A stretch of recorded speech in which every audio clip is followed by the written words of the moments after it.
नमस्कार दोस्तों, स्वागत है आपका इस खास एपिसोड में यानी कि 15 अगस्त आज़ादी का दिन। सर, आज हम सबके बीच में एक ऐसा खास दिन है, तो आप सबको सबसे पहले तो हैप्पी इंडिपेंडेंस डे। और यहाँ पर हम सबके चहेते आपके मेंटर सर और एआई एजुकेटर। हेलो सर, कैसे हैं आप? बहुत अच्छा हूँ सर, आप कैसे हैं? बढ़िया सर। तो सर, जैसे कि देखा जा रहा है हमारा देश आज़ाद हो गया और आज हम अपने झंडे को सलामी नहीं देंगे। आज हम जानेंगे उन सवालों के जवाब को कि कैसे हम अपने देश को आज हम आज़ाद कर सकते हैं और भी गुलामी से। सर देखिए, सबसे पहले तो आपको मैं थैंक यू बोलना चाहूँगा सर। और आज़ादी का दिन हमें याद दिलाता है कि हमें जो आज़ादी मिली है उस पर खुश होना चाहिए, तिरंगे फहराइए, जश्न मनाइए। लेकिन मैं ये कहूँगा सर इसके साथ साथ कि जश्न मनाने के साथ साथ क्यों ना आज हम आत्म मंथन करें और ये सच में जानें कि क्या हम सच में आज़ाद हैं।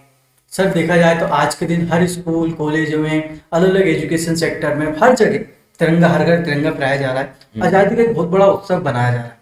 तो मैं इन्हीं सभी चीज़ों में एक पहला क्वेश्चन यहाँ पूछना चाहता हूँ। हमारा देश आज़ाद हुआ था 1947 में अंग्रेजों से, बट आज भी कहा जाता है हमारा देश कुछ ना कुछ चीज़ों में आज भी गुलामी है। बिल्कुल। देखिए सर, बहुत अच्छा क्वेश्चन पूछा। हमें आज़ादी 1947 में तो मिल गई थी, लेकिन जो कहते हैं ना कि मानसिक गुलामी है, जो सिस्टम की गुलामी है, वो आज भी मौजूद है। सर, अगर कोई मुझसे पूछता है कि आजादी का मतलब क्या है, भाई आजादी का मतलब होता है खुद के फैसले लेना, आत्मनिर्भर होना। लेकिन क्या हम ऐसा कर रहे हैं? हमारी शिक्षा, हमारी टेक्नोलॉजी और हमारी सोच आज भी सर दूसरों पे निर्भर है। सर, मैं ऐसे और भी लोगों से पूछता हूँ आजादी का मतलब क्या होता है, तो उन्हें 15 अगस्त के दिन याद आता है कि आज 15 अगस्त आ गया, तो बढ़िया हर जगह तिरंगे लगा देंगे, हर जगह फोटो वगैरह वीडियो रील्स वगैरह बनाने लगेंगे और पता ही नहीं कि हम कितने बड़े देशभक्त हैं। बिल्कुल सर। तो सर, इसी तरीके से आप देख ही रहे हैं आज के टाइम पे हर एक में यूथ के पास मोबाइल फोन मिल जाएगा। बिल्कुल। बट मोबाइल की दुनिया में हम कितने आजाद हैं, आज मैं ये जानना चाहता हूँ। सर, बहुत अच्छा क्वेश्चन पूछा आपने। मोबाइल की दुनिया में आज का जो यूथ है वो कितना आजाद है? सर, इसका जवाब बताऊं, बहुत कम।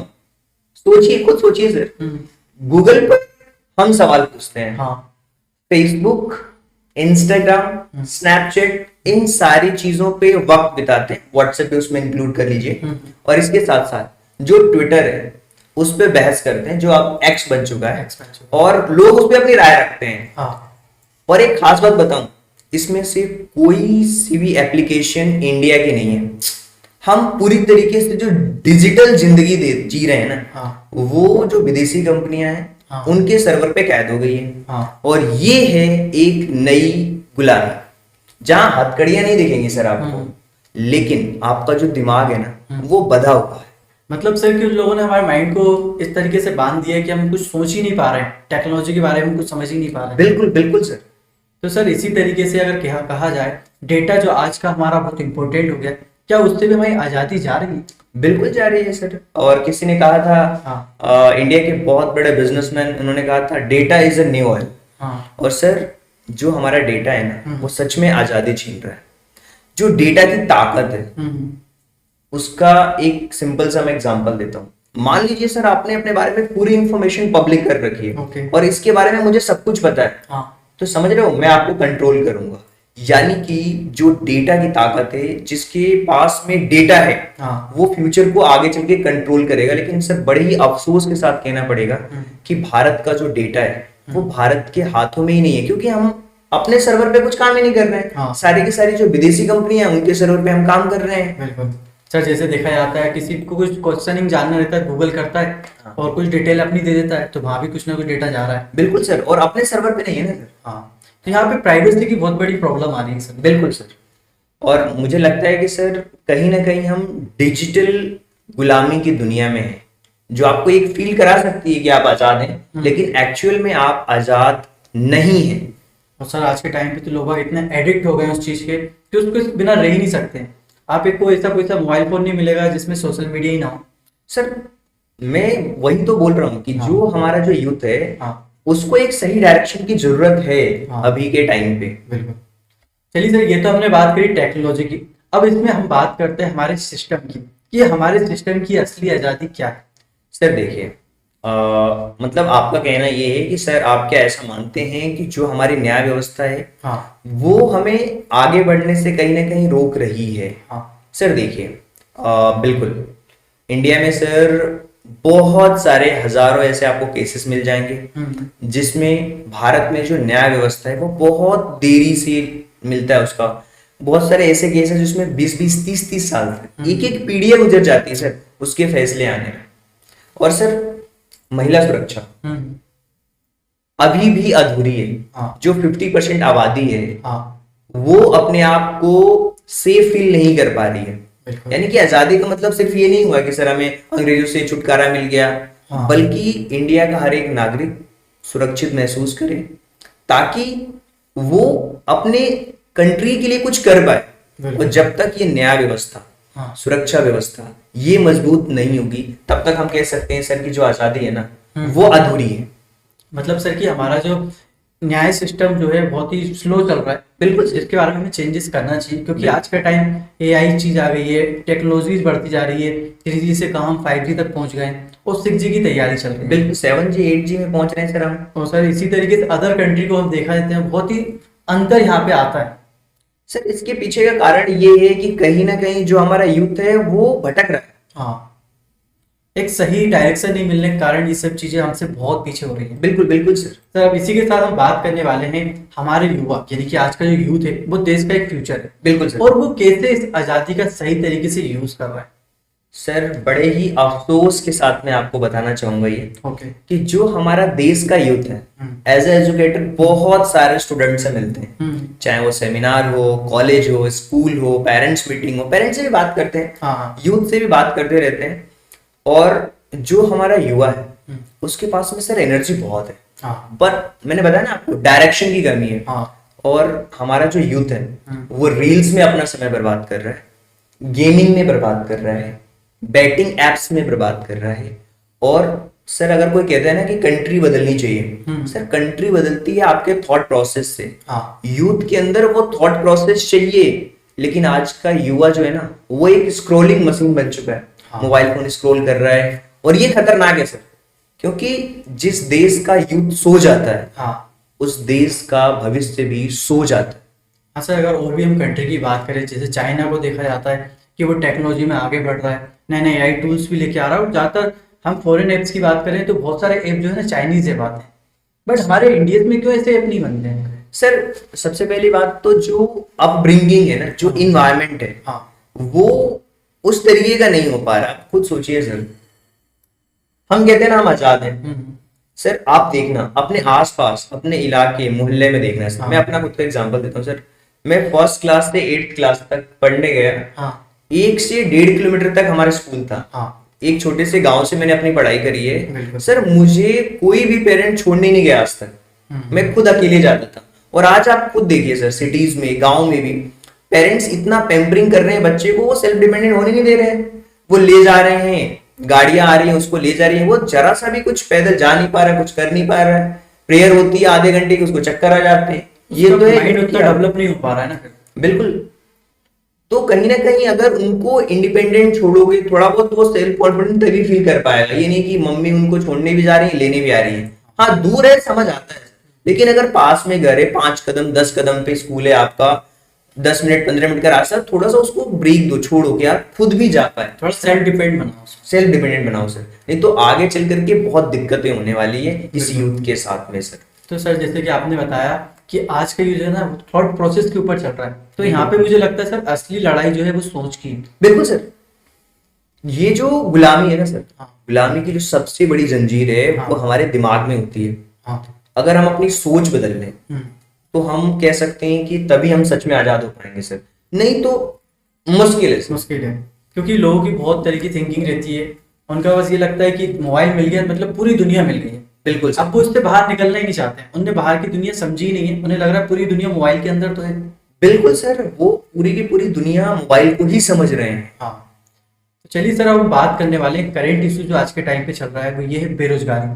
कि बेरोजगारी से हम क्यों नहीं निकल पा रहे हैं, हमारे देश को अब आजाद हुए बहुत टाइम हो चुका है। सर इसका एक सिंपल सा आंसर दूं, हम स्किल्स पे ध्यान नहीं देते। हाँ हमारे पास डिग्री है, हुनर नहीं है। बिल्कुल। और युवाओं को स्किल डेवलपमेंट पे ध्यान देना होगा सर। थाना पूर्ति नहीं चाहिए कि आपने सेंटर खोल लिए स्किल डेवलपमेंट के नाम पे, पैसा इधर से उधर हो गया, कुछ लोग गए कुछ लोग नहीं गए, उसका सच में इम्प्लीमेंटेशन होना चाहिए सर। हाँ। और अगर वो नहीं होगा ना तो प्रॉब्लम तो बहुत सारी, पहले तो स्किल्स रिलेटेड प्रॉब्लम है सर। इसके अलावा मैं गांव की बात कर लेता हूँ। हाँ। गांव में आज भी लोग साफ पानी के लिए, अपने हेल्थ केयर फैसिलिटीज के लिए तरस रहे हैं। क्या ये हमारी आजादी का हिस्सा नहीं होना चाहिए? बिल्कुल होना चाहिए सर, क्योंकि ये तो बहुत ही रियल चीज है, जरूरी चीज है आज के टाइम पे। बिल्कुल। पानी हो गया, चाहे एजुकेशन हो गया, हेल्थ हो गया सर। 3 चीजें होती हैं और कोई भी गवर्नमेंट आती है ना, कोई भी गवर्नमेंट वो 3 चीजों पे बात करती है अपने चुनाव में। हाँ। एक शिक्षा, हेल्थ और रोजगार। 3 चीजों पे बात करती है, तो ये भी तो आजादी का हिस्सा होना चाहिए सर। देखा जाता है सिर्फ बात ही करती है, बट और वहाँ पे जो है वर्क होना चाहिए उस हिसाब से नहीं हो पा रहा सर। जब तक ये जो गांव का डेवलपमेंट नहीं होगा ना, तब तक ये देश अधूरा ही रहेगा सर। जैसे अभी आप कह रहे हैं डेवलपमेंट नहीं हो पाएगा। अब यहाँ पे देखा जाए तो न्यूज में भी चल रहा है कि हमारा देश चांद तक पहुंच गया, तो हम क्यों यहाँ आपके गड्ढे को भरें जब हमें चांद पे जाए? सर बहुत अच्छा क्वेश्चन पूछा है सर कि हमने चांद पे कदम रखा है, लेकिन जो सड़कें हैं सर, उनको हमने अच्छा नहीं किया। और ये कॉन्ट्राडिक्शन बताता है, एक तरफ इंडिया तो चांद पे कदम रख रहा है और दूसरी तरफ जो हमारी बेसिक जो जरूरतें हैं, जो बेसिक संसाधन हैं, जैसे वो उस पे हम कहीं ना कहीं ध्यान नहीं दे पा रहे। इसका सिंपल सा कारण है सर, प्रायोरिटीज की कमी। गवर्नमेंट उन चीजों को उस लेवल से प्रायोरिटाइज नहीं कर पा रही है। गवर्नमेंट एजुकेशन को उतनी प्रायोरिटी नहीं दे पा रही है। अगर देगी तो कहीं ना, देखिए सर, इसका रिजल्ट एक दिन में नहीं आता है। जब हम एजुकेशन पे काम करते हैं ना, तो 10 साल 15 साल 20 साल लगते हैं, लेकिन कहीं ना कहीं उसके बाद अच्छे रिजल्ट देखने को मिलते हैं उसके बाद। सर जैसे कहा जाता है कि अगर किसी देश को बर्बाद करना है तो उसका एजुकेशन सिस्टम को बर्बाद करो। बिल्कुल, तो वो देश ऑटोमेटिक बर्बाद पे चला जाएगा। बिल्कुल सर। और आज का यूथ है ना, आप खुद देखो कि अगर किसी बच्चे को मोबाइल फोन दो सर, और उसको बोलो मोबाइल फोन में वो कितने घंटे काम की चीजें कर रहा है, एआई का कितना यूज कर पा रहा है, एआई का एक्चुअल में सही यूज कितना कर पा रहा है। बात तो ये सर, एआई एक दोधारी तलवार की तरह है। आप उसका जैसे चाहे वैसा यूज कर सकते हो। आप कुछ रिसर्च करिए, कुछ टॉपिक्स बनाइए, प्रेजेंटेशन बनाना सीखिए, कुछ नई स्किल सीखिए, उससे सीख सकते हैं। लेकिन आज का यूथ हमारा क्या करता है, दूसरी तरह की चीजें करेगा। गेमिंग में तो सर, मैं अपनी सोसाइटी की बात करता हूँ, जब मैं देखता हूँ बाहर निकलता हूँ तो देखता हूँ कि इवनिंग के टाइम में जो यूथ होता है 4-5 इकट्ठा हो जाते हैं बच्चे और गेमिंग में लगे रहते हैं। पता नहीं कितने टाइप से गेम चलते रहते हैं, वो करते रहते हैं, कस्टम ये वो दुनिया भर की चीजें वो बात करते रहते हैं। सर जैसे कि गेमिंग की आपने बात करी, अपने टाइम में जो गेमिंग चलते थे जैसे क्रिकेट, जैसे आज के टाइम पे मेरे को लगता नहीं है कि जो हमारे सचिन तेंदुलकर जी थे, फिर महेंद्र सिंह धोनी आए, फिर विराट कोहली आए, फिर रोहित शर्मा आए, तो मुझे लगता नहीं है कि अब आने वाली पीढ़ी कुछ इस तरीके से आई, क्योंकि वो तो मोबाइल में गेम खेल रही ना। सर वो मोबाइल में गेम तो खेल रही है, लेकिन क्या है, ये कंट्री बहुत बड़ी है। आप ये नहीं कह सकते कि लोग नहीं आए। कंपटीशन तो हर फील्ड में है सर, लेकिन जो ज्यादा से ज्यादा लोगों को जिस तरीके की प्रोडक्टिविटी पे ध्यान देना होगा, अगर आप प्रोडक्टिविटी पे ध्यान देंगे तो कहीं ना कहीं अपने देश को एक सही डायरेक्शन दे सकते हो। आप जो काम कर रहे हो, अगर आप टीचर हो ना, आप अपना काम बहुत ईमानदारी से करो। अगर आप एक फार्मर हो, किसान हो, अपना काम बहुत ईमानदारी से करो। आप एक स्पोर्ट्स पर्सन हो, अपना काम बहुत ईमानदारी से करो। अगर आप एक पॉलिटिशियन हो, अपना काम बहुत ईमानदारी से करो। सब लोग अगर अपना काम ईमानदारी से करने लगे ना, तो ये देश खुद ब खुद सुधरने लगेगा और इसको फिर ग्रोथ होने से कोई रोक भी नहीं सकता। बिल्कुल सर। सर अब इसी के साथ में एक और टॉपिक लेना चाहता हूँ, आज के हमारे फार्मर यानी किसान के बारे में, जो आज भी कर्ज और सुसाइड जैसे केसेस सामने आते हैं। सर देखिए, क्या हो रहा है सर, देखिए एक बहुत सिंपल सा एग्जांपल मैं आपको बताऊं कि कहीं ना कहीं ये जो किसान है वो मेहनत करता है, फसल उगाता है, और उनकी जो कीमत जो लगनी चाहिए फसल की वो नहीं लग पाती है, तो वो आत्महत्या कर लेता है, या अलग अलग खबरें आती हैं, आप देखते होंगे। लेकिन जब तक इस देश का किसान खुशहाल नहीं होगा, तब तक ये भारत भी खुशहाल नहीं हो सकता सर।